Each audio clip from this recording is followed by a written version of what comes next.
हा व्हिडिओ आहे ना 2-3 दिवस झाले जरा लेटच झाला टाकायचा, तसाच राहिला होता गॅलरीमध्ये आणि मी शूट करून ठेवला होता. असं सहज बसले चेक करत आणि बघितलं तर अरे हे टाकलाच नाही. म्हटलं चला आज तुमच्याबरोबर शेअर करावं. तुम्हाला तर माहीतच आहे आम्ही फिरण्यासाठी गेलो होतो मस्त यात्रेमध्ये. मुलांनी पण खूप एन्जॉय केलं. भरपूर असे राटपाळणे होते तिथं. राटपाळणे खेळून आल्याच्यानंतर तिथं कॉटन कँडी होती. सगळ्या लेकराला भावाने घेऊन दिली कॉटन कँडी.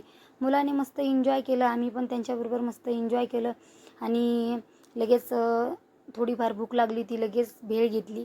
कोणी पाणीपुरी खाल्ली, कोणी भेळ घेतली आणि बाहेर गेल्यावर कसं म्हटलं भूक लागल्यासारखं झालं होतं थोडीशी. मग सगळ्यांनाच घेतलं थोडं थोडं भेळ आणि सगळ्यांनाच खाल्लं.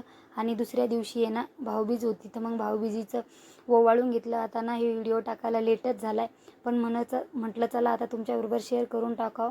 आणि माझ्या 2 भाषा आहे त्यांना पण टिक्के लावायची भरपूर अशी आवडत आहे. लगेच त्यांना पण लावलं आणि सगळ्यांना ओवाळून घेतलं. दुपाटे लगेच दिले. आमच्याकडे अशी भाऊबीज करतात जसं.